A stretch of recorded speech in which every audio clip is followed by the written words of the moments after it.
economy, innovation, culture, exploration. Discover the vibrant pulse of China's economy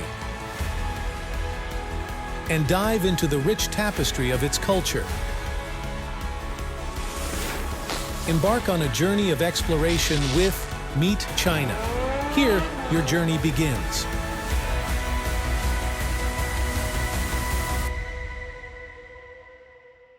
Meet China, meet what's next. Hi everyone, welcome to our channel. This is Meet China. I'm Lily Lu. In this program, we take you across China to see how technology, innovation, and a whole lot of rich cultural heritage come together to shape today's China. In this episode, we will travel from tropical plantations to global cloud computing hubs to see China's high-quality development in action. We will start with a sip of coffee to see how this tiny little coffee bean is pushing Hainan free trade ports opening up. And then we go to Guizhou province to see how it transforms from a mountainous periphery into a global cloud computing powerhouse.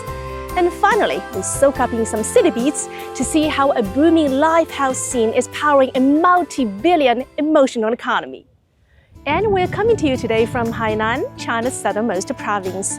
In Wanning city, which is on the east coast of Hainan, those tiny little coffee beans were offering a glimpse into China's high-level opening up. Let's head into the fields there and talk to some local farmers to see how a cup of coffee is sparking conversation between this little town and the global markets. When I think of Hainan, I usually picture surf and pristine beaches.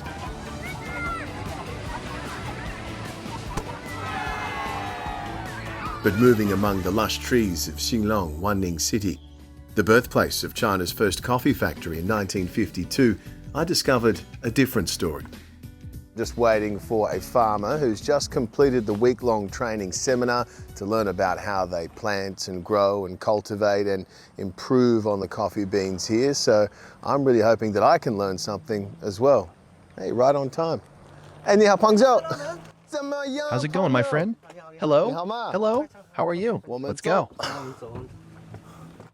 Do you live in Wanning? Yes. Do your family live in Wanning? Yes, all of them do.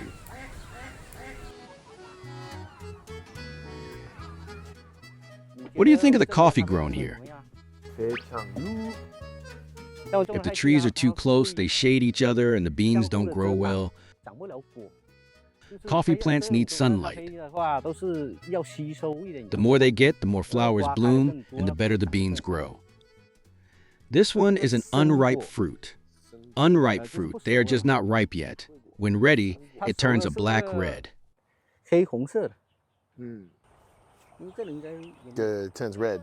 Actually, all of this is new to him. At 32, he only recently started learning coffee. Move your hand in a bigger circle. That way the coffee stays smooth, not sour. The village committee nudged him to join the Xinlong Coffee New Farmers Training class run by the local government. The training helps them use free trade port perks to turn local coffee farming into a globally connected business.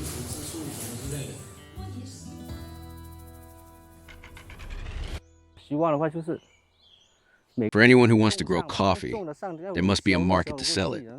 Once there's a market, farmers will be eager to plant it. With better techniques, farmers' beans fetch higher prices in Wanning's innovative trading or auction platforms. Curious about how this plays out, I headed to the M1 Coffee Dream Factory, home to China's first coffee trading market. Hello, boss. Hello, Link. How are you? 非常好。谢谢你，谢谢。Here, coffee culture is a full-on experience. Brew, taste, shop, play coffee-themed games, and even join experiential coffee auctions, where tourists, not just traders, bid on top coffees, connecting farmers straight to coffee lovers. Some coffees became hits. One sold for over 900 yuan per kilo, another over 2,000 the next year. That's very interesting. These auctions give positive feedback to the farmers, motivating them to improve the quality. 更贵，非常好喝。欢迎。哎，不错。Its World Coffee Auction Trading Centre includes a warehouse receipt plus auction system. Farmers can pledge beans for financing, sell high if the auction succeeds, or get a guaranteed price if it fails, securing income and rewarding quality. 1 acre used to bring about 3,000 yuan, or $420. Now, with warehouse receipt pledges and auctions, it can pull 6,000 to 8,000 yuan, or $830 to $1,110. Xinlong may be small, but it now has more than 200 cafes, 11 processing companies, and 5 cooperative farms, forming a complete chain that turns small farmers' work into products the world can taste. Last year, its coffee industry was worth around 600 million yuan, or $83 million, proof that Hainan's farm-to-free trade experiment is paying off.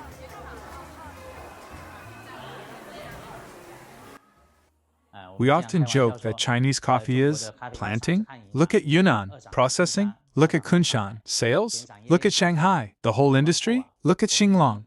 After the special customs operation, the product catalog will expand from 21% to 74%, and deep processed coffee is now included. This means we can make use of the 30% value-added processing duty-free policy.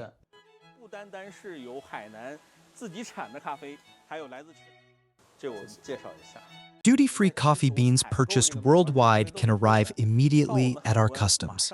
The customs clearance is extremely fast, and the entire process for us is seamless, which makes production very convenient for us. When we calculate all our costs, it comes out to around 1,100 yuan per kilogram. However, the domestic wholesale price can reach as high as 1,700 yuan per kilogram. Thanks to the tax exemption policy, we are able to source directly from the origin, eliminating middlemen. These savings come from Hainan's free trade port policies, which exempt the 30% processing value-added tax, or VAT. These Guizhou beans, imported from Panama, were processed locally, increasing their value by 48%. This helps companies such as M1 save significantly and turn local perks into global punch. Same goes for Chia Tai Xinlong Coffee, a company operating a both ends abroad trade order, importing from Brazil and exporting to my home country, Australia. This exempts both customs and value-added taxes, cutting overall tax burden by around 21%. We have a friend which is overseas Chinese, and he lives both in China and Australia. I introduce and invite him to enjoy our coffee, and just as you, he likes it very much. So he just put out a suggestion. Why not let my Australian friends, including overseas Chinese and the local Australians, to drink this Hainan coffee? I said, bravo, let's just do it. And at that time, the policy begins. So we studied the policy and we grasped this chance. Once island-wide independent customs operation begins on December 18, 2025, the same benefits will pour across the entire island. After these special customs clearance measures, we hope that more and more people will come to Xinlong and promote family-friendly trips, study tours, and weekend tourism. We also plan to collaborate with regions such as Southeast Asia and Africa to develop both specialty and mass-market coffee trade, make more and more people fall in love with Wanning. Through coffee and serving, we want them to get to know Wanning, to discover Xinlong.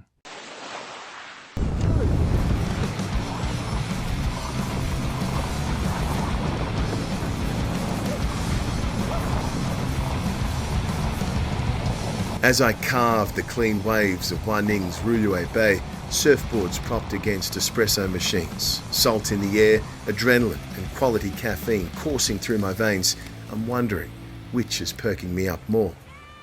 Woo! Not bad. Good size. I think it's time for a coffee. The best thing about surfing in a coffee-growing climate is the weather, and the water is super warm, which is why I'm taking my Xinglong coffee today icy cold. There are a lot of challenges in international trade right now, not just for coffee, but a wise old surfer once told me you can't stop the waves from breaking, but you can learn how to ride them.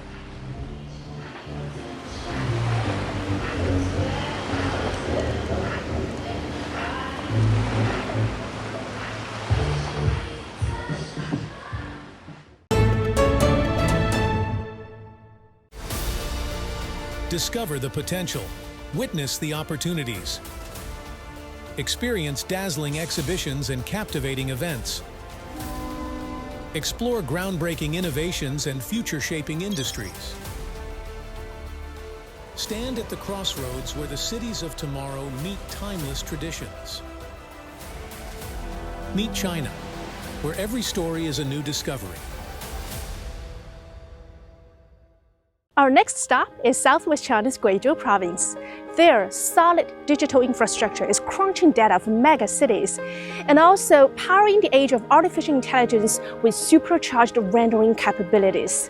Now let's head over there to find out how those supercomputing clusters are rewriting the province's blueprint for prosperity. Imagine a place once isolated by mountains, but now powering the computational needs of megacities with tens of millions of people. That's Guizhou province, where we are at right now. Once considered one of the poorest regions in the country, Guizhou has now become one of 8 national computing hubs. That means the province has strong supercomputing capabilities. Guizhou's rise didn't happen overnight. The turning point came more than a decade ago, in 2012, when the province set a bold goal to build China's first national big data pilot zone. It may not look like much, just rows of blinkering and humming servers, but what's happening in places like these is transforming China's digital future. Behind these machines lies a massive intelligent computing power, driving everything from AI's development to smart cities to my ability to use one of these, all in a bid to turn China into a truly digital economy.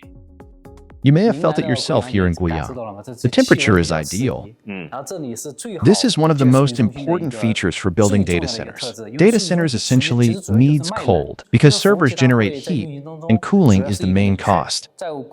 Building data centers in Guiyang saves enormous amounts of energy. Guizhou is also an energy-rich province with abundant green electricity, and the electricity prices are relatively lower. Cooling can account for more than 40% of a data center's energy use. Guizhou's natural climate reduces that cost significantly. But climate alone doesn't explain its rise. Another major force pushed Guizhou into the digital fast lane: China's East Data West Computing Initiative, a national-level program to move data processing from the eastern regions to western regions. China's eastern regions have huge computing demand but lacks corresponding resources, so the tasks are transmitted to western regions like Guiyang, processed here, and the results will be sent back to eastern places. This saves national resources because data center construction costs in the east are much higher, while the west, especially Guizhou, has cheaper energy and abundant land, and it's not in an earthquake-prone zone either. That's why so many companies choose Guiyang as their computing hub.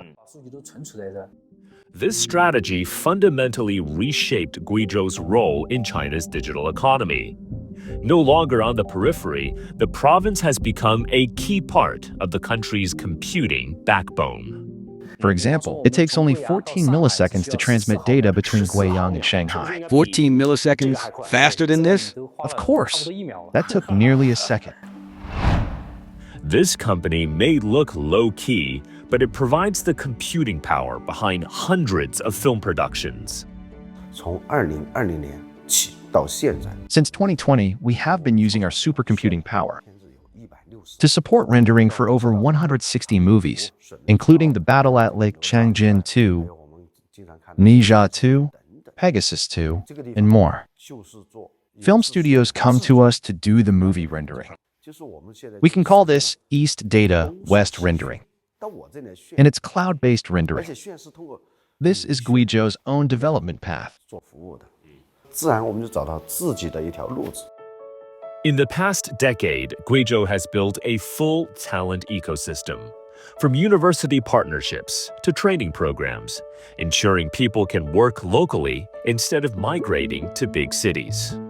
When we first came to Guiyang New Area, people used to say that this place was in the middle of nowhere. It was overgrown with wild grass and underdeveloped. I've been here since 2013, and I've witnessed the development of Guiyang from the ground up. To be honest, now that I see so many skyscrapers rising and various industries gathering here, I feel quite gratified. This is what China's high-quality development looks like in practice.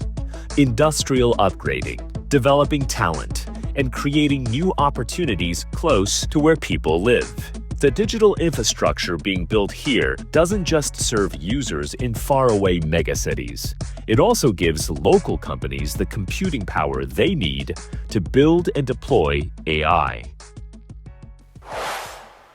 Based in Guizhou's Guiyang New Area, China DataPay helps public sector agencies and major companies manage and make sense of their data. The company adds value to vast data sets, turning bits and bytes into practical tools and services that support applications across finance, transport, insurance, and more. Guizhou's supercomputing capabilities, including the computing power, is crucial for our AI model development and progress. So you want to be the next Palantir of China? Kind of.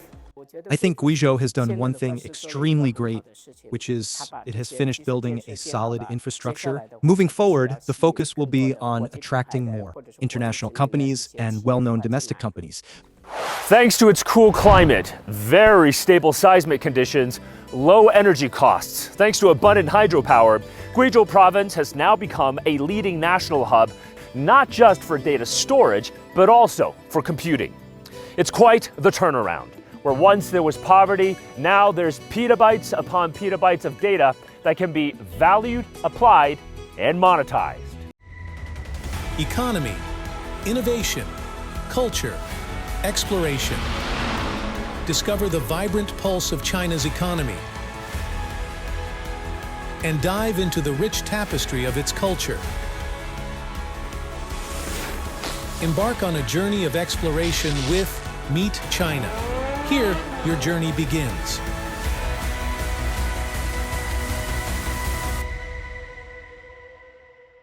Built from OPC, built for OPC。梦想就是要上市啊！未来他们希望成为下一个马斯克。最新、最年轻、最活跃的区域就在这里。Shenzhen, a paradise for entrepreneurs. In China's city with the highest stand-up density, roughly 1 in 4 people could be a CEO. And you might picture business owners in tailored suits riding luxury cars, but the entrepreneurs we will meet today may look so much different. This is a typical day for Frank Feng, arriving at his office and starting work. And these 2 desks are basically his entire physical company. In its narrow sense, OPC usually refers to a one-person company. But in day-to-day business operations, most of the OPCs we see are OPCs in a broader sense. Essentially, teams of fewer than 10 people, which we consider as OPCs. The defining characteristic of OPCs is that they typically use AI capabilities to achieve a business goal. The founders of OPCs are likely to use AI tools more flexibly, or they are exactly what we define as the AI native group of people.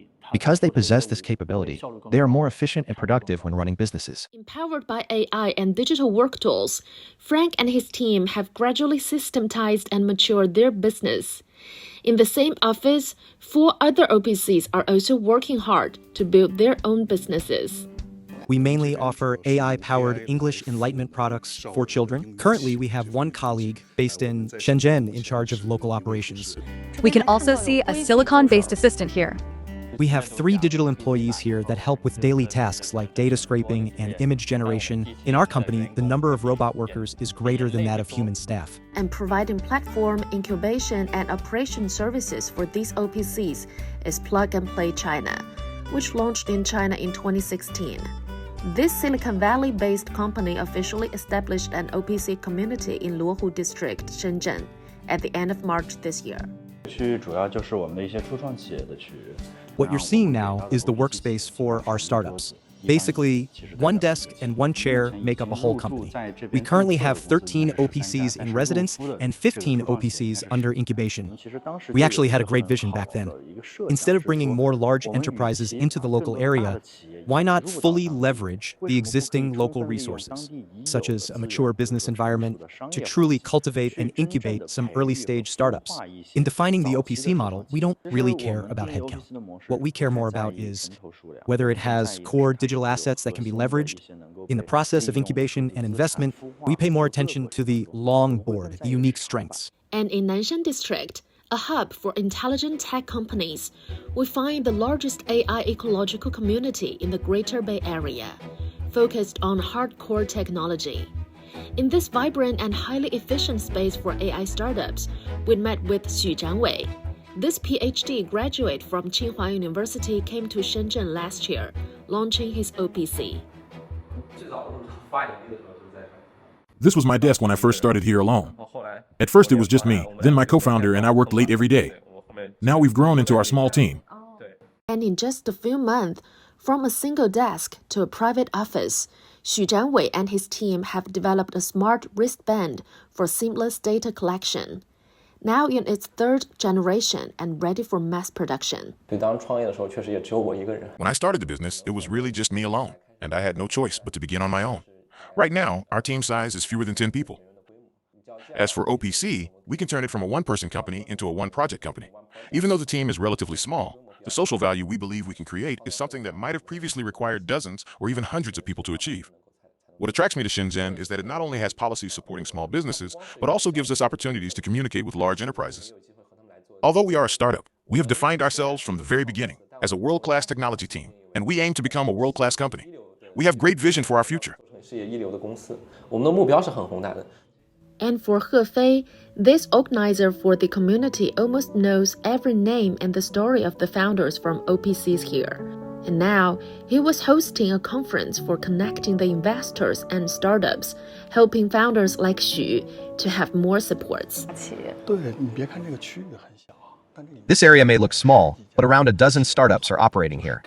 As of March, Moly Camp has housed over 20 OPCs among our over 200 startups.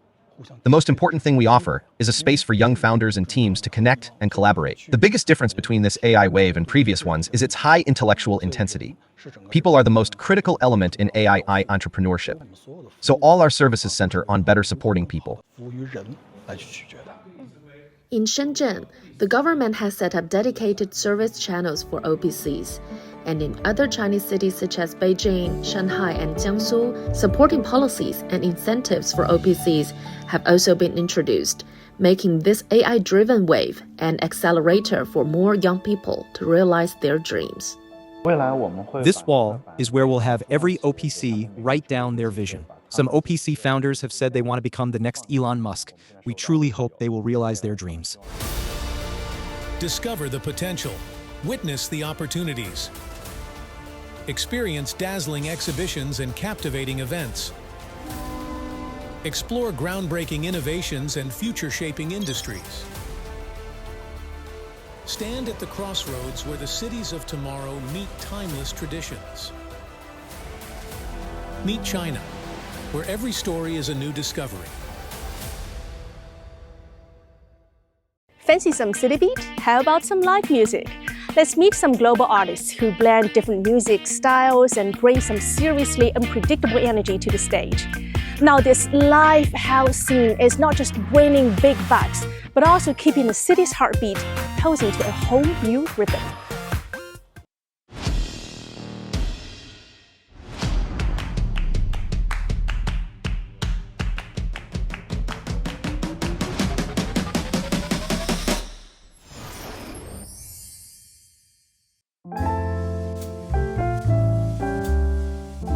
Here we are at Blue Note Beijing. This iconic jazz club started in New York, and now it has become one of the most popular spots in Beijing for young people to unwind after dark.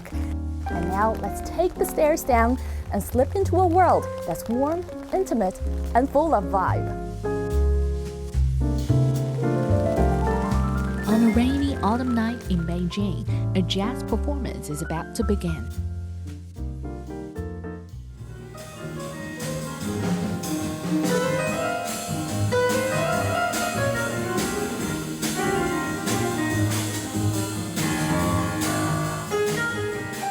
Taking the stage tonight is a band from the UK, the Joe Webb Trio. Before the show, I met up with them during a rehearsal for a peek behind the scenes.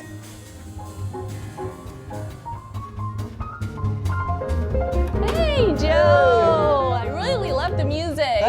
Thank you so much. Nice to meet you, Lily. And you. I know this is not your first time in China. You have been here, including this time. The second time, right? That's right, yes, yeah. I love this place so much, honestly. It's an amazing room, and I think last year when I walked in for the first time, it really took my breath away. I think a live house, you really feel a real immediate connection with the audience. You know, as jazz musicians, we are very used to this environment. And you know, like from the minute you play one note, you can feel, sometimes you can feel the room, just you're bringing the room along with you, so. I also had the chance to meet Biko, the manager of Blue Note Beijing, who shared something encouraging. We have an open gate for 9 years. That every time, for every show, we will see some new faces, you know. So that means there are more and more audience coming to our venue. And one interesting point, which both us at the venue and the artists from the overseas who have witnessed, that is our young audience is becoming younger and younger.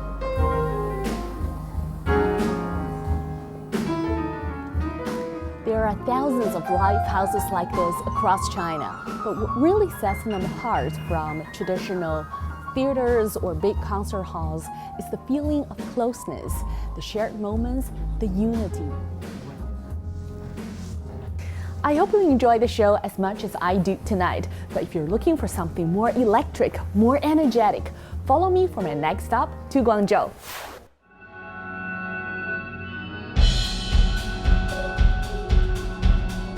The show I've been counting down to is finally here. Follow me, let's go.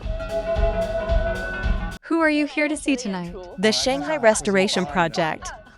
For me, it's something I look forward to every month. Why do you like live music? Live music has an unpredictability you don't get with studio recordings. Artists often add improvisations during their performances.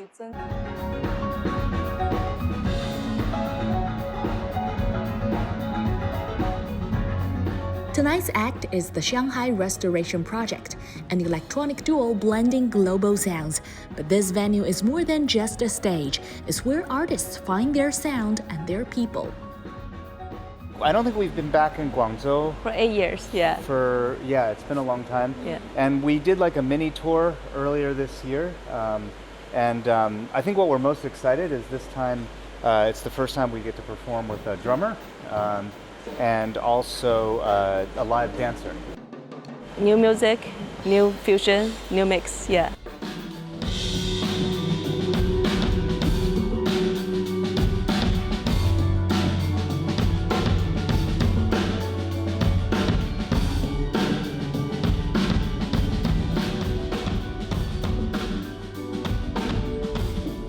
A great Livehouse radiates energy before and after the show. It spills into nearby cafes, restaurants, and conversations. It starts with music, but becomes something bigger. From Beijing's Blue Note to Guangzhou's Republic of Sound, the live music scene is booming across Chinese cities. Last year alone, it generated over 9 billion RMB in ticket sales. These places are not just music venues. They connect people, spark ideas, and keep the city's heart beating. And that's it for today's Meet China. Stick around for our next episode with more amazing stories coming. Meet China, meet what's next. I'm Lily Lu, and I see you soon. Economy, innovation, culture, exploration. Discover the vibrant pulse of China's economy and dive into the rich tapestry of its culture. Embark on a journey of exploration with Meet China. Here, your journey begins.